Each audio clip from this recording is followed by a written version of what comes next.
Lõpetame siis selle kursuse teemaga energia jäävuse seadus. Ja kui see energia jäävuse seadus kõige lihtsamalt, kõige üldisemalt sõnastada, kõlab see nii. Isoleeritud süsteemi kogu energia on ajas muutumatu. Ehk siis nii palju, kui on süsteemis energiat mingil ajahetkel, peab seda olema ka igal järgmisel ajahetkel. Tavaliselt antakse see energia jäävuse seadus siiski pisut teistsuguses tõlgenduses, praktilisemas tõlgenduses, mida on siis lihtsam erinevates olukordades kasutada. Ja see kõlab siis niimoodi, et isoleeritud süsteemis ei teki ega kao energiat, vaid see muundub ühest liigist teise, kandub ühelt kehalt teisele või väljendub tööna. Nii et kui meil on E1, E2, E3 ja neid E-sid võib siin rohkemgi olla, kui on rohkem kehi, mis kirjeldavad vastavalt siis esimese, teise, kolmanda ja nii edasi keha kogu energiat mingisuguse protsessi alguses. Ja E1', E2', E3' on nende kehade kogu energiat selle protsessi lõppedes, siis iga üksiku keha energia eraldi võttes ei pruugi olla jääv. Ehk siis esimese keha energia võib muutuda, teise keha energia võib muutuda ja nii edasi. Aga kui liita kokku kõikide kehade kõik energiad, ja ma pean silmas tõepoolest kõiki energiaid, mitte ainult kineetilist ja potentsiaalset, vaid ka soojusenergiat, elektrienergiat, minu pärast tuumaenergiat, siis kehtiv energia jäävuse seadus.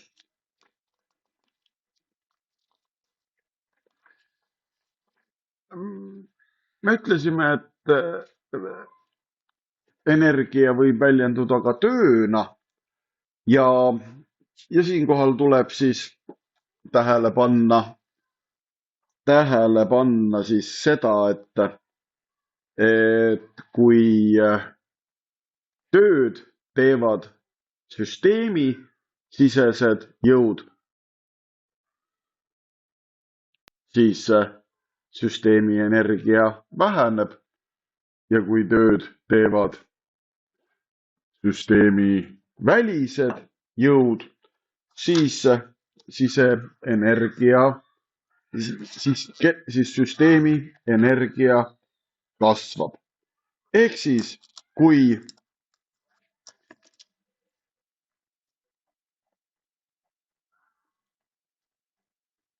keha teeb tööd, siis me seda olukorda kirjeldame A'-ga ja kui kehaga tehakse tööd, siis A'-ga.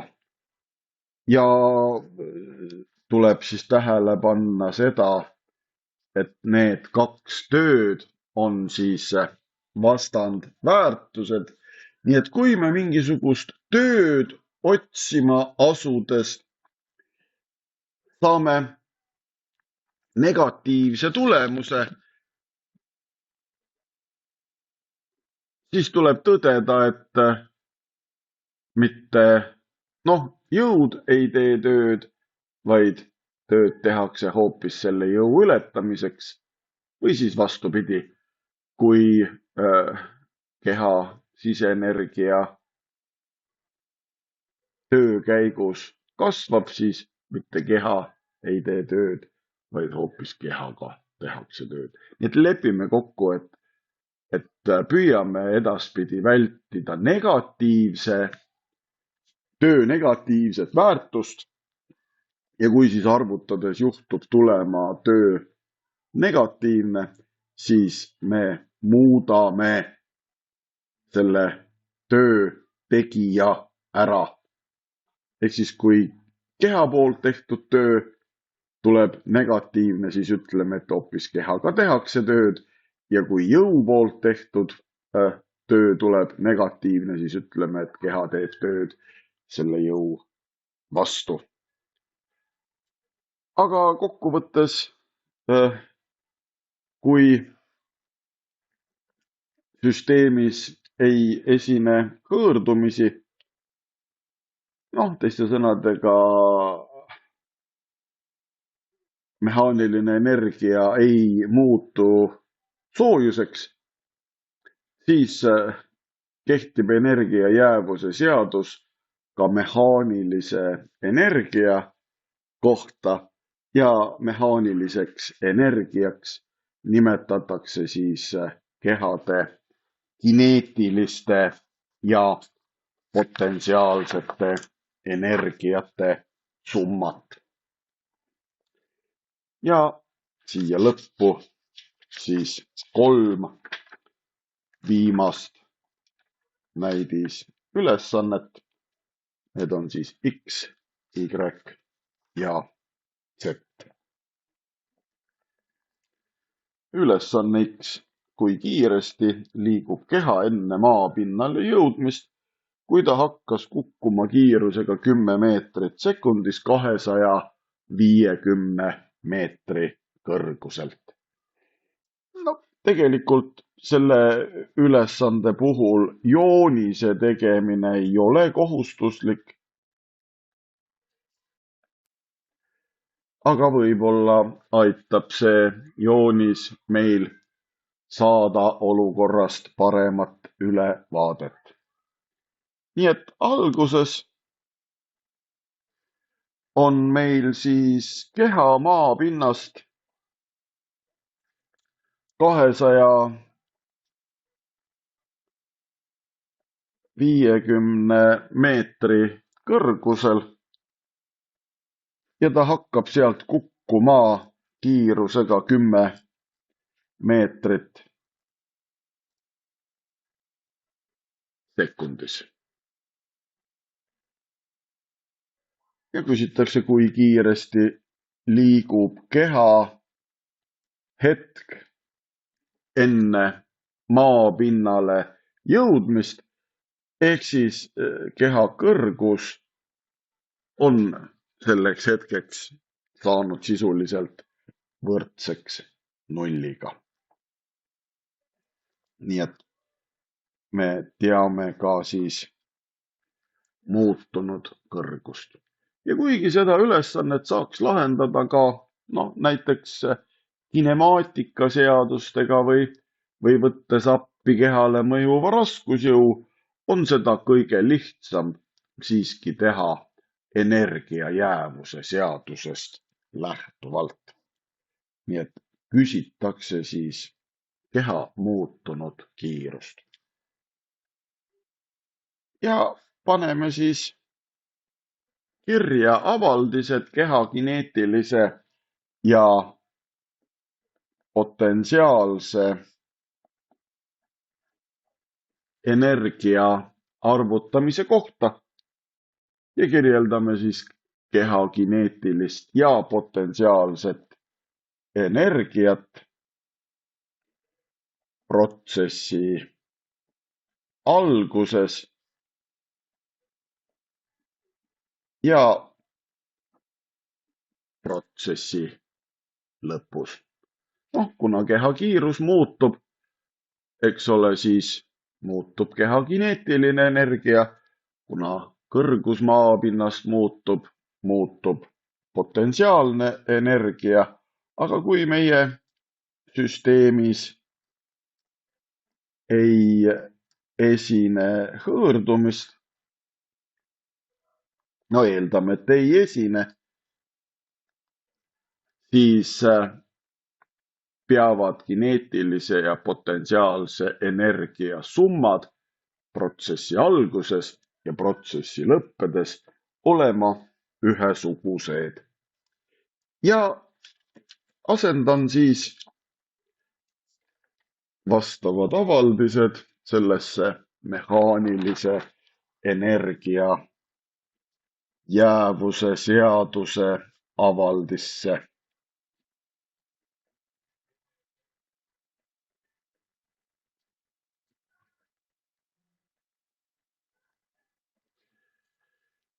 No tavaliselt kostab siin hüüatus, et meil ei ole ju massi. Aga kui me mõtleme selle peale, et keha mass selle protsessi käigus ju ei muutu ja keha mass ei ole võrdne nulliga, sest kui keha mass oleks null, siis seda keha ju ei olekski olemas. Siis me saame selle avaldise, mille igas liidetavas on mass sees, massiga läbi jagada ja me tegelikult jõuame samale tulemusele, kus me siis rääkisime kinemaatikast teiega, et kõik kehad kukuvad maapinna poole ühtemoodi. Nii et kui me selle massi välja taandame, jääb siis meil järgi juba oluliselt lihtsam avaldis. Ja kui me võtame arvesse, et see pärastine kõrgus on meil võrdne nulliga, siis kukub tegelikult ka see viimane liidetav siit ära ja selle lõppkiiruse leidmiseks tuleb meil avaldist kõigepealt korrutada 2-ga ja siis võtta ruutjuur. Nii et kui me korrutame 2-ga, siis, eks ole, esimeses liidetavas kaob see jagatis ära siit, sest 2 jagatud 2-ga annab 1. Korrutame seda avaldist 2-ga, saame 2 korda G korda H ja nüüd tuleb siis sellest võtta ruutjuur. Ja nüüd on siis see arvutamise koht ehk selle ruutjuur 10 ruudus pluss 2 korda 10 korda 250. Jätan puhtast laiskusest siin ühikud kirjutamata. Ja me saame, et see on 71,4 meetrit sekundis. Ja kui me tõesti õhutakistust ei arvuta, ehk meil on sellise kujuga keha, millele mõjub suhteliselt väike õhutakistus, siis sõltumata sellest, milline on tema mass, liigub see keha maapinnal kogu aeg. Maapinnale jõudes kogu aeg sama kiirusega. Ülesanne Y on väga sarnane. Selles mõttes, eks ole, vastupidine, et kui me anname kehale maapinnal, nüüd on siis, eks ole, algne kõrgus 0 ja kui me anname maapinnal kiiruse 200 meetrit sekundis ja kui me siis küsime, et mis kiirusega liigub see keha viiesaja meetri kõrgusel maapinnast, Siis muideks eelmises ülesandes jäi tähelepanu juhtimata sellele, et kuna meil on, eks ole, avaldises kiirus ruudus,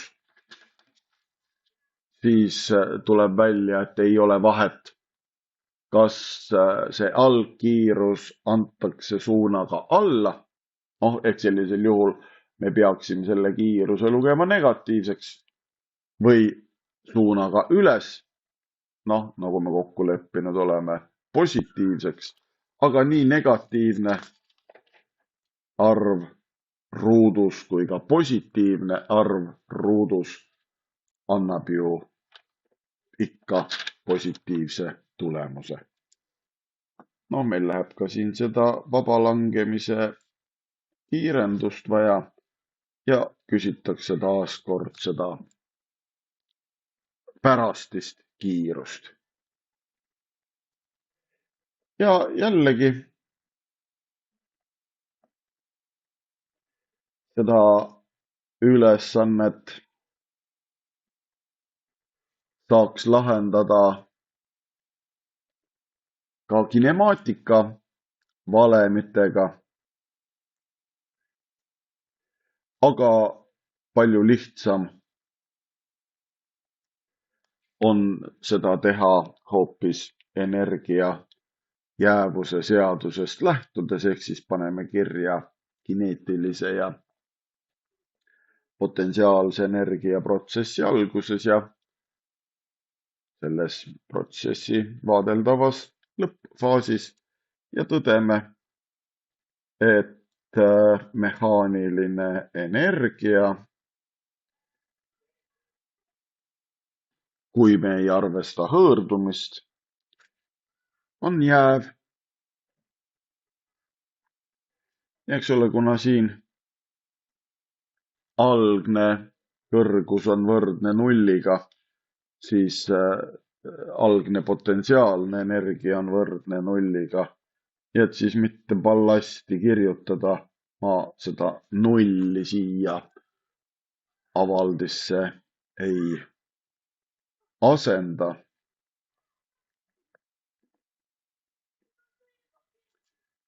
Ja taaskord, eks ole, kuna kõikides liidetavates on mass, saame me massi ära taandada ja otsime siis seda V'.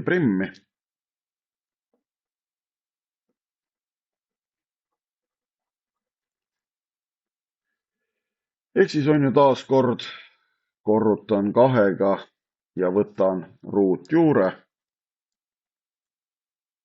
Ehk siis V ruut miinus 2 korda G korda H. Ja kui siis arvud asemele panna, siis me saame, et see kiirus praktiliselt või on muutunud, aga suhteliselt vähe. Saame, et see on 173 meetrit sekundis. Ja viimane energia jäävuse seaduse või energiaga seotud ülesanne on siis Z. Kivi tungib pinnasesse, kui temale rakendub jõud 10 kilonewtonit. Kui sügavale pinnasesse tungib kivi, mille mass on 1 kilogramm, mis langeb vabalt maapinnale kõrguselt 100 meetrit. Nii et, eks ole, kivi mõjutab maapinda ja maapind mõjutab kivi jõuga 10 newtonit, kilonewtonit ehk 10 000 newtonit. Kivi mass on 1 kilogramm ja ta hakkab kukkuma siis kõrguselt 100 meetrit. Kuna meil siin tuleb tegu vaba langemisega ehk siis ka potentsiaalse energiaga, siis paneme siia ka selle vaba langemise kiirenduse ja meie käest küsitakse siis tee pikkust, mille kivi läbib maapinna sees. Alguses on meil see kivi 100 meetri kõrgusel maapinnast ja ta on paigal, sest kivi hakkab kukkuma. Nii et algkiirus on 0. Siis vahepeal, vahetult siis enne maapinnale jõudmist liigub, eks ole, kivi mingisuguse kiirusega.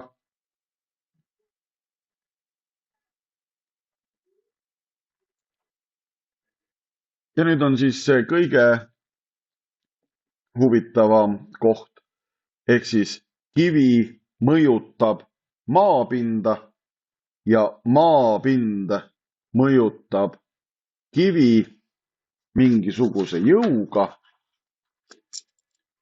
Ehk siis vaatame nüüd siis selle kiviga tehtavat tööd.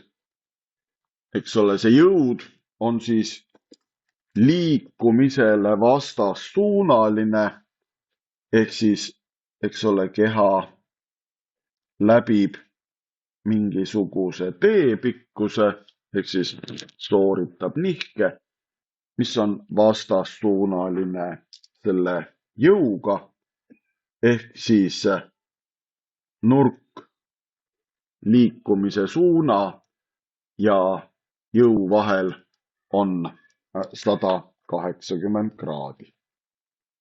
Kui siin on kivil, eks ole, ainult potentsiaalne energia ja kineetiline energia on 0, sest keha seisab alguses paigal, siis vahetult enne maapinnale jõudmist on olukord täpselt vastupidine. Ehk kogu potentsiaalne energia on muutunud kineetiliseks energiaks. Ja nüüd tuleb siis mängu hõõrdumine ehk tehtud töö. Ja eks ole, antud juhul siis selle kivi potentsiaalne energia alguses, eks ole, peab vähenema ja see vähenenud potentsiaalne energia väljendub siis selle jõu poolt kiviga tehtava tööna. Ehk siis tehtud töö on siis jõud korda teepikkus korda siis see nurk kiiruse vahel ja eks ole, energia, mis meil siin muutub, on siis võrdne potentsiaalse energiaga, ehk siis algne potentsiaalne energia väheneb ja see vähenemine on siis väljendatud selle maapinna sees kivile mõjuva jõuga. ja arvutame. Selle meil kehtis ju see reegel, et tehtud töö on võrdne energia muuduga ja kui me siis ühele poole kirjutame selle energia muudu ja teisele poole siis selle tehtud töö, muideks siit energiamuudust, eks ole, energiamuut on hilisem miinus varasem. Ja kuna see hilisem energia on meil võrdne nulliga, siis peab siin energiamuudu ees olema meil miinusmärk. Nii et see miinus m korda g korda h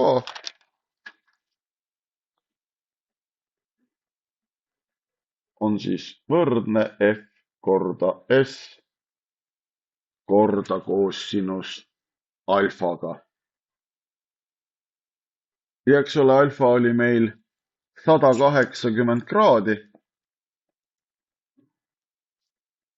ja koossinus 180 kraadi on miinus x, nii et vasakul pool on meil miinus ja paremal pool on meil miinus.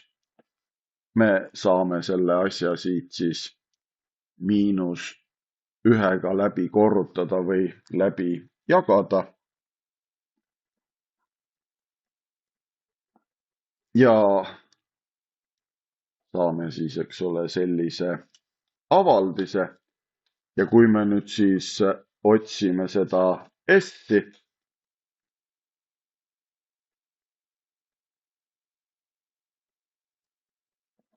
eks ole, siis tuleb see avaldis jõuga läbi jagada.